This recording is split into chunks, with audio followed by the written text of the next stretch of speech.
Y seguimos con más, hablemos claro y hagamos algo. Aquí en Cadena 102 Argentina, 101.9 FM Visión, la radio que te acompaña estés donde estés. Soy la doctora Ana Nemer y tenemos el gusto de tenerle en contacto directo a la doctora Flor Jacinto Reynoso, que es abogada, especialista, profesora internacional de Derecho Constitucional y otros derechos, porque la verdad que la doctora es internacional y desde Perú. Y queremos hablar sobre un poco de las realidades que están viviendo nuestros países. Hola, doctora, ¿cómo le va? Muy bien, encantada, Ana Nemer, de estar interconectada con la República de Argentina y también con todos los países, no solamente de América, de Europa, que tienen la oportunidad de escucharnos, y también felicitarte por tu gran trayectoria como abogada al servicio no solamente de los derechos fundamentales a través de tu especialidad como es el derecho constitucional, y además como comunicadora social en el mundo que pone en la mesa temas de realidad, no solamente que afectan a nuestros países en la región, sino mundialmente, porque estamos interconectados a través del comercio internacional, a través de los tratados, y que nos unen en estos tiempos, y es preciso que nosotros como operadores no solamente de justicia, sino también de la transmisión de cultura básica, no solamente en principios cívicos, sino también una cultura jurídica, política, social, estemos siempre atentos a lo que pasa en nuestro entorno, ¿no? Y tratar de cooperar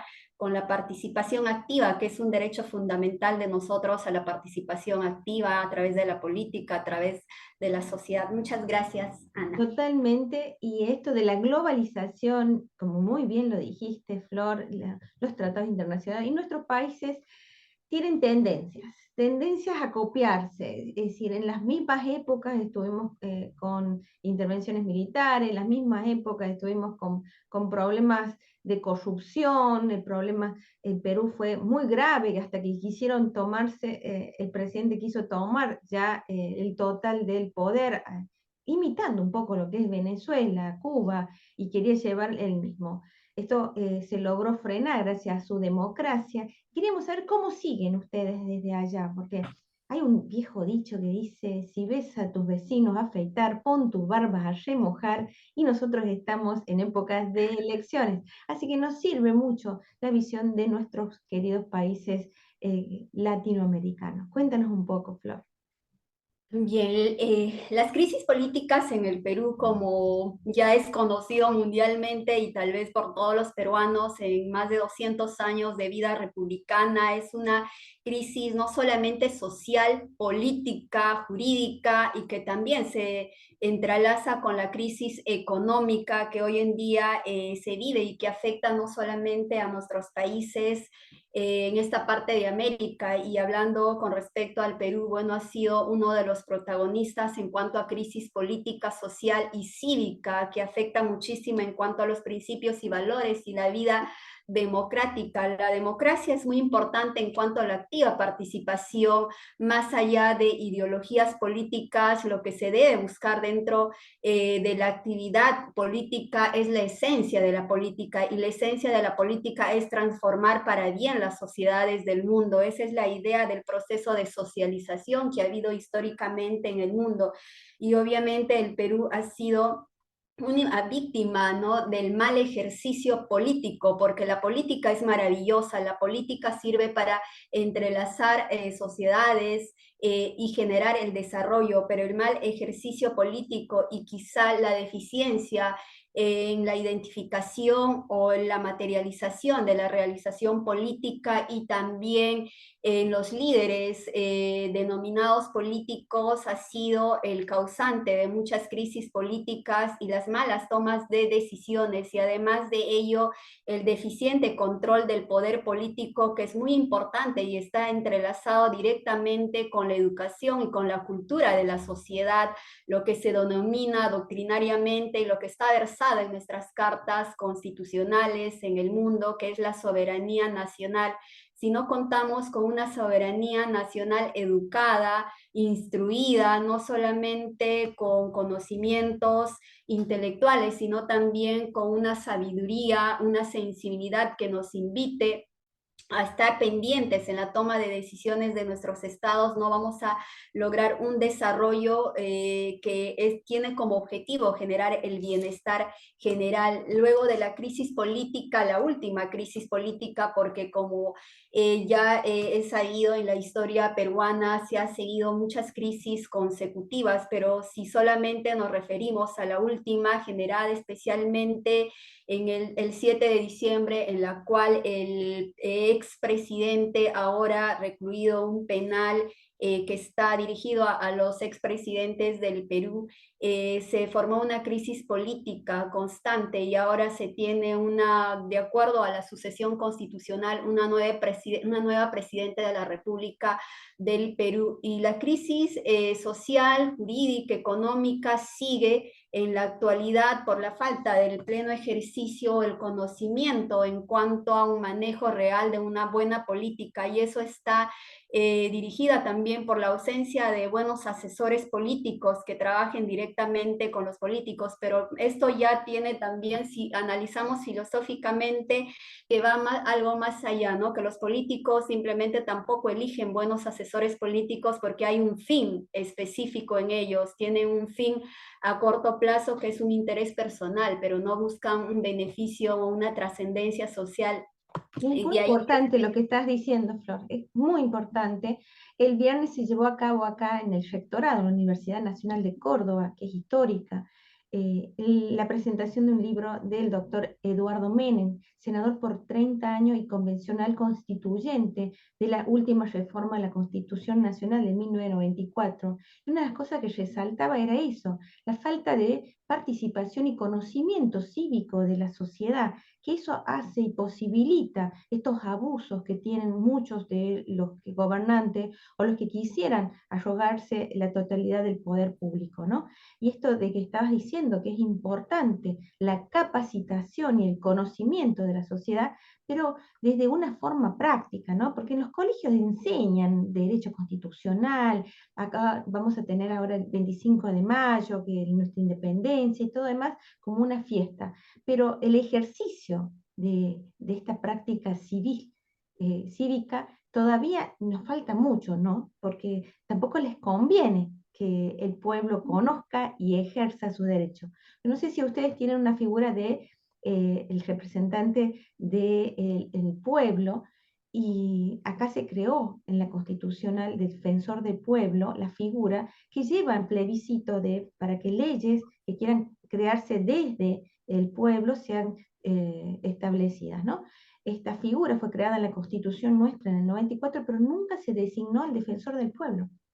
Jamás se lo designó, no se estableció la normativa para la reglamentación para que se pueda designar, y es aún ahora, en el 2023, que no tenemos defensor del pueblo. Entonces, tenemos hermosas constituciones que plasman los derechos, pero no se ejercen. ¿Ahí pasa lo mismo en Perú? bueno, sí, en la actualidad es eso, ¿no? Sobre todo tenemos, bueno, yo siempre hago mención a la Declaración Universal de los Derechos Humanos, ¿no? Que sucedió después de la Segunda Guerra Mundial en aras de la defensa de los derechos fundamentales de las personas en el mundo. Y nuestras constituciones políticas se recogen, ¿no? Estas directrices, estos parámetros para poder consagrar nuestros derechos fundamentales y respaldarlos. Nuestras constituciones políticas están claramente escritas: derecho a la vida, derecho a un acceso universal a la salud, ¿no? El respeto a la dignidad, que el Estado tiene conjuntamente con la sociedad el objetivo, ¿no? Del respeto a la dignidad de la persona, y la dignidad está vinculada intrínsecamente con los derechos humanos, ¿no? Tener una calidad de vida en estos tiempos, una seguridad esencial en nuestra vida. En la práctica es difícil que se cumpla porque no está vinculada directamente con la cultura constitucional, con la cultura jurídica y sobre todo con la sensibilidad plena que debe haber en todos los operadores, no solamente de justicia, en todos los profesionales que están vinculados estrechamente con el servicio público, servidores públicos, funcionarios públicos, los políticos en turno que ejercen cargos para poder materializar los derechos que están escritos. Los derechos están escritos, solamente tienen que ser declarados y materializados materializados en la práctica. Y esto se va a lograr pues con la eficiente aplicación de políticas públicas en la actualidad. Si no existe una eficiente aplicación de una política pública que está a cargo de cada ministerio competente, el Ministerio de Salud, de Educación, de Justicia, de Defensa, cada ministerio tiene una competencia real y una jerarquía constitucional, son órganos constitucionales que tienen en sus manos la elaboración de políticas públicas. También tenemos los gobiernos locales, regionales, nuestro gobierno central, para de manera articulada llevar a la práctica las políticas públicas. ¿Ustedes tienen, Flor, una política pública de seguridad contra la delincuencia real? ¿Tienen cárceles aptas para poder? ¿O ustedes están pasando lo que nosotros aquí en Argentina, que las cárceles están repletas, que ya no entra nadie, entonces agarran solamente a los que matan, pero no al ratero chiquito? Entonces tenemos un montón de casos de arrebatos, de delincuencia constante y continua, y esto sumado al narcotráfico hace un cóctel realmente muy preocupante para todos. ¿Ustedes cómo Sí, están allá? es un tema muy importante y realmente que no se aplican políticas públicas eficientes en cuanto al hacinamiento en las cárceles en el Perú. El hacinamiento en las cárceles en el Perú es un tema histórico y que no encuentra una solución y que es olvidada por las autoridades competentes que están a cargo de resolver estos temas, y con ello la resocialización. Un tema especial para poder ser internadas estas personas en las cárceles es el trabajo de resocialización. No existe un pleno trabajo de resocialización, de trabajar con la persona que ha cometido el delito para que cambie su conducta al momento de salir nuevamente e ingresar a la sociedad, a hacer una vida civil con sus derechos restablecidos. El problema grave en el Perú es eso, además también que no se ha generado una solución latente en cuanto a políticas públicas de seguridad, porque los temas de actos delictivos materializados en la delincuencia siguen actualmente también con problemas agregados a la migración y con temas que vienen a implantar en el Perú nuevas modalidades de delincuencia, porque en el Perú con lo negativo y lo positivo se conoce la forma de actuar que tampoco ha sido resuelta, ¿no? ¿Y Con cuáles los serían las nuevas modalidades de delito que están teniendo allá? Por ejemplo, existe en todos los casos de delitos de las personas que están ingresando al Perú, que están implantando nuevas modalidades en cuanto a secuestros, en cuanto también a robos, y que son nuevas costumbres, ¿no? Con la cual la policía, todos los medios de seguridad tienen que identificar esos actos para solucionar y sobre todo tratar de prevenir antes que se cometan estos delitos, porque no se ha solucionado la delincuencia con personas dentro del país, y también ahora se genera un mayor problema en cuanto a que viene una nueva modalidad, como señalaba, con el ingreso de personas de manera ilegal al Perú, que es algo en el que se está trabajando formalmente en la actualidad, y es algo que se tiene que trabajar con políticas públicas. Yo ¿Y esta siempre hago una. gente que está ingresando ilegalmente al Perú, provienen de dónde?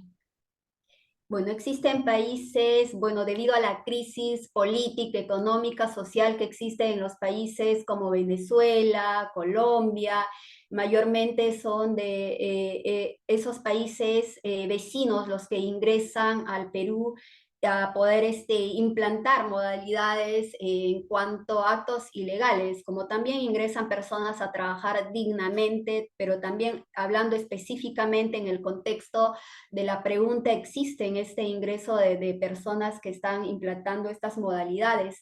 Y acá, como decía, ya se genera otro grave problema, un problema que no tiene solución con la delincuencia nacional, pues se genera otro desconocido totalmente, porque son nuevas formas de trabajo ilegal que implantan en el Perú. Y siempre yo me pongo a analizar, ¿no? Y siempre el derecho tiene que estar estrechamente vinculado a la filosofía del derecho. La filosofía del derecho no puede desprenderse de la esencia misma del derecho, porque si los profesionales de cada ministerio cumplieran su trabajo, encontráramos solución durante el transcurso del ejercicio de los cargos que ellos tienen, porque hay que enfocarnos en políticas de Estado, porque son políticas a largo plazo que siguen un camino con el cambio de gobierno en el camino, en el desarrollo de un país. Pero si no se pone especial atención en la aplicación de políticas públicas, estos problemas jamás van a ser resueltos. Has tocado un tema muy sensible del hacinamiento y la resocialización, ¿no? Ese es un tema que no se da, no encuentra una solución en el Perú. No No, encuentra una aquí solución. tampoco, Flor. ¿Y qué pasa con los menores delincuentes? Te cuento acá el panorama en Córdoba. Nosotros tenemos un complejo que se llama Complejo Esperanza, que de esperanza no tiene nada. Los menores ahí entran de 13 y quedan hasta los 22, 23 años. Entonces se juntan con menores de 13 hasta 16, después en pabellones hasta 22 años, y no saben, no hay un reglamento, no saben cuándo salen, según el guardacárcel que aparece, que son administrativos y no los capacitan, no saben cómo actuar adentro y se maneja muchísimo y ha salido en varios diarios locales importantes de familiares de violaciones, drogas y todo eso, ¿no? Hay un problema porque esos menores salen peor y no, es como tú dices, no se sociabilizan. Se ha denunciado los derechos humanos, pero parece que los derechos humanos acá no llegan. No sé si en Perú, pero acá el reclamo que se hizo a través de organismos internacionales por los derechos humanos de los menores delincuentes, que la idea es, ¿por qué? Porque hay muchos menores que son usados por mayores diciendo, total, no te va a pasar nada. Entra, total, no te va a pasar nada. Y van a esos lugares que son verdaderas escuelas de delincuencia y torturas psicológicas para esos menores que salen peor. No sé si allá está pasando lo mismo. Sí, ese es otro tema también totalmente sensible en cuanto a los infractores de la ley. En el Perú se les denomina a los menores de edad que infringen la norma infractores de la ley.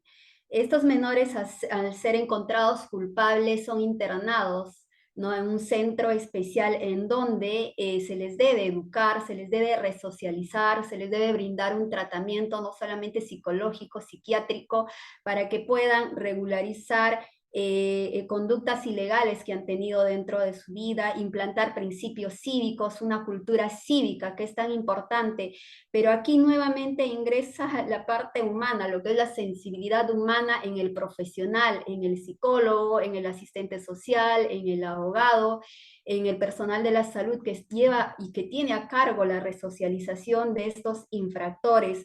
Lamentablemente estamos en momentos muy difíciles en cuanto a la capacidad de sensibilidad humana que no deja materializar estas políticas esenciales para solucionar temas, y yo siempre considero que lamentablemente estamos viviendo momentos difíciles en el mundo y la única respuesta que encuentro es que estamos quizá finalizando una era, ¿no? A los indicios de finalizar una era, y parte de eso es la frialdad humana que estamos viendo en la actualidad, porque considero que la frialdad humana y la falta de sensibilidad es que evita que el profesional que tiene a su cargo un trabajo tan sagrado por el cual es remunerado además dentro de las instituciones públicas, no cumplan con su trabajo esencial de investigar, de descender al terreno de la problemática real para implantar políticas públicas que lleven a la solución estos temas. Hay muchos menores de edad que cometen infracciones a los 16 años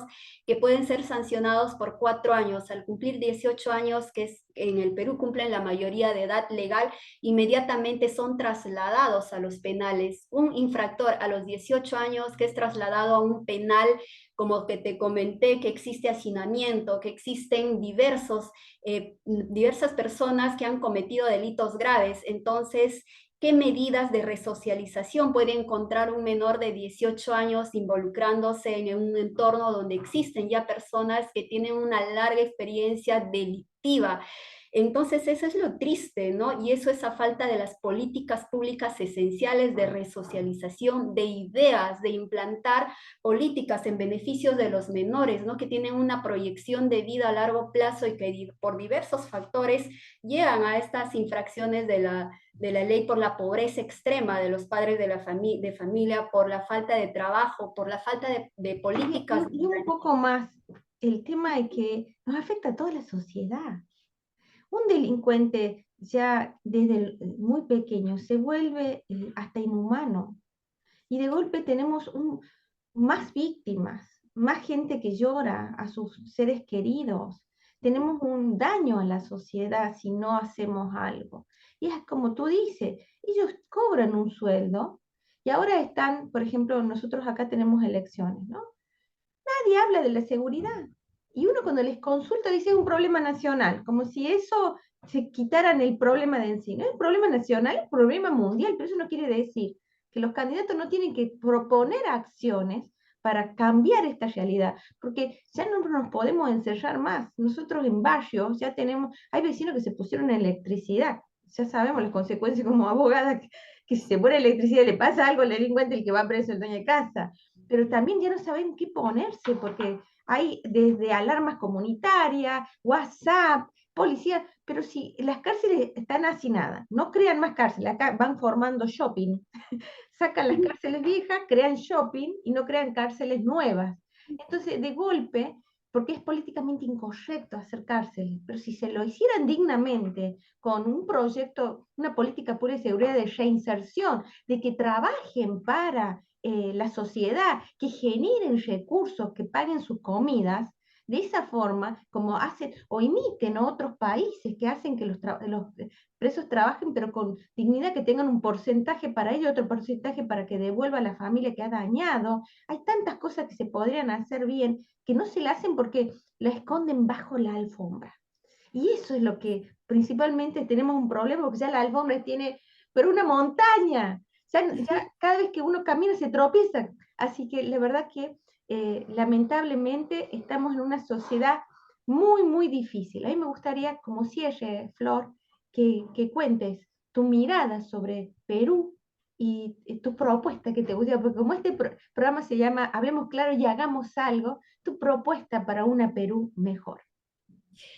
Bien, muchísimas gracias, Ana. Siempre un honor estar conversando contigo, sobre todo en estos temas que tienen mucha reflexión, mucha enseñanza que dejar en estos tiempos difíciles. El Perú está pasando momentos muy difíciles, no solamente culturales, políticos, cívicos, ¿no? Lo que más preocupa, ¿no? Es la cultura cívica que está vinculada con los principios, los valores. Si las personas hoy en día, los niños, adolescentes, jóvenes, adultos, ancianos, no contamos con principios y valores, no vamos a aportar nada a nuestra sociedad. Y la participación activa en la toma de decisiones es muy importante hoy en día para generar y transformar sociedades para bien. Vivimos en momentos, sí, de crisis políticas tremenda, en la cual se va perdiendo el valor, la esencia de la humanidad y el no respeto a los derechos humanos básicos, fundamentales, hoy en día, que es no solamente brindar una cultura educativa integral a la niñez, que es la generación del presente, que puede salvar el mundo en un futuro, pero si los formamos bien hoy en día, porque ya los adultos tienen una formación y por más crisis política, social que hemos pasado en el mundo, no se cambia, no se transforma. Los niños, la niñez va siendo la única solución, pero sí es formada y en ello debemos trabajar la sociedad y el Estado hoy en día. Y bueno, la propuesta siempre será la cultura cívica, generarnos principios, valores para poder representar muy bien en el lugar donde nos encontramos como abogados en ejercicio, como profesionales del derecho, como docentes, como capacitadores en diversas áreas y sobre todo en el ejercicio pleno del día a día del derecho, al ingresar a las instituciones públicas, ejercer el derecho, al ingresar a las sedes judiciales, a ejercer el derecho, estamos trabajando en cuanto a la defensa de los derechos humanos. y está en cada uno de nosotros transformar nuestras sociedades para bien con una cultura democrática, que es la conversación y el diálogo que debe haber entre todos dentro de una sociedad para hacer saber las necesidades reales de las poblaciones vulnerables. La Declaración Universal de los Derechos Humanos está dirigida a la sociedad mundial, pero también como personas cultas y preparadas, sabemos que existen poblaciones vulnerables como las que hemos hablado, ¿no? Existen las poblaciones en la niñez, en la mujer, también en las cárceles, ¿no? Que también está vinculada con la seguridad en la actualidad, y está en cada uno de nosotros generar esa sensibilidad para que se trabaje en políticas públicas reales, políticas públicas de Estado que generen un desarrollo real en nuestras sociedades hoy en día. Gracias. Excelente, muchísimas gracias a la doctora Flor Jacinto Reynoso desde Perú. Estamos muy agradecidas, ella es una amiga de la casa, de esta visión internacional que nos llega a todos. Así que la volveremos a invitar en un próximo bloque internacional. Hacemos una nueva pausa, no se vayan, que ya seguimos con más. Gracias. Hablemos claro y hagamos algo.